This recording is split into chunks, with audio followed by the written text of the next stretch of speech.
Guys, people said kugongewa ni constant, and some people think that it's a Gen Z thing.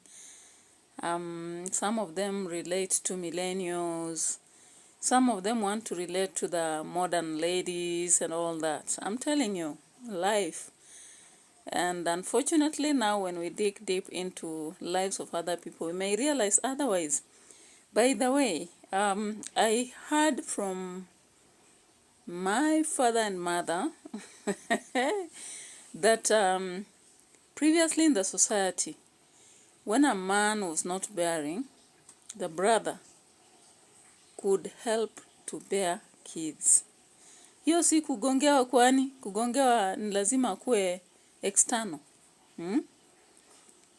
I hear in past old ladies could settle like after 6 months or 1 year, then they tell you, we chanuka. If the man is not doing it, just ensure that kids are there, but respect the husband. Maybe the difference is only that currently some women may disrespect their husbands. But when I check on these loyalty tests, unless it is revealed and then a man begins to downplay the woman, I normally see as if these people are just staying well and safely. So guys, there is this trending story that happened on, was it Saturday? When Kalonzo Musyoka went to, is it Kibwana, something like that, funeral, and was there hugging the son, consoling them. Guys, I know so many people have asked questions. Even I personally have asked questions about the same. When you look at this boy, he's the chips of the old block. He looks exactly like Kalonzo Musyoka in all moves. Yeah, so you had today. Okay, let's look at this photo.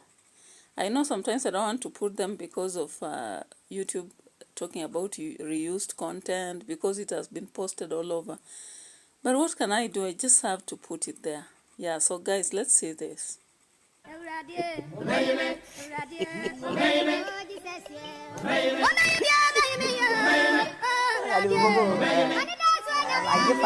saw that, right?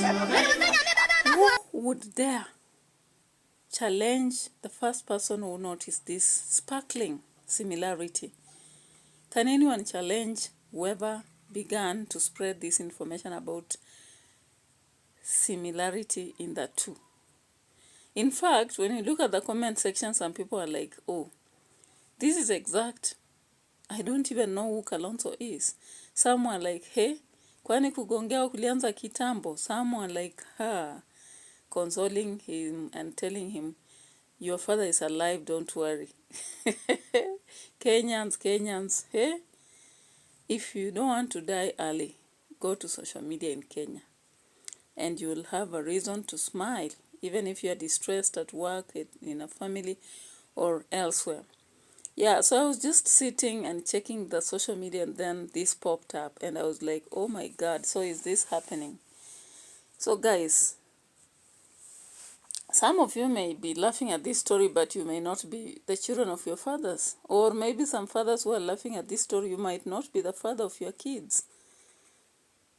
In our language, they always say, I'm the child of my mother. I have cousins who always stand in a funeral, and when they end, they say, mimi ni mtoto wa mama so and so. Because the only person who knows whoever the father of the child is a mother. Now, I do not even understand. In past, I don't know whether ladies were very conscious about the time of conception and all that. Did they actually know that this child belongs to a certain man and all that? Or were they very careful? You know, people say these days people just lay around with anybody. I'm not quite sure about whether that is happening. But if it's happening again, have we gone to that extent of Black Americans? You know, if you watch the paternity test, if you are thinking I'm labeling, check paternity test cases in America. I know It is possible it's happening even in Kenya, because nowadays there are those people who are calling themselves free elements, and so they want to lay around with everybody.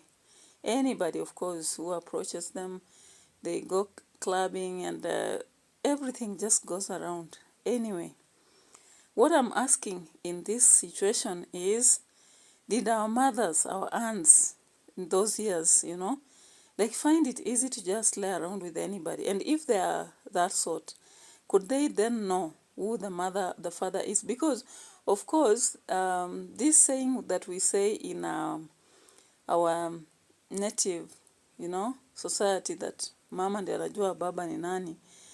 When I look at paternity tests, some of those women don't know who the father is, and they emphasize on somebody, and it ends up that the child is not that person's. Now, unfortunately, in Kenya, people hardly carry DNA. People hardly conduct DNA tests in Kenya. People just use guesswork. Sometimes they rely on the women's word. They sometimes look at features. And yet, in the paternity cases in America, I realized that it's hard enough for you to use looks. Looks can be deceptive. Appearance and reality are two different things. Just like the sky is blue and it does not reflect what is on Earth, Earth has very diverse aspects, and, it doesn't mirror actually the blue on us. Yeah, we have greens, we have reds, we have all sorts of colors, even brown of the soil and all that. So it becomes very difficult for us to trust such a saying. Now, people, what do you think about this? Yeah, and now it's high time you begin looking in the neighborhood and see the similarity between your kid and somebody else. It's time you begin looking at your child and see whether it's your reflection is in that child. But anyway, it is what it is. What will you do?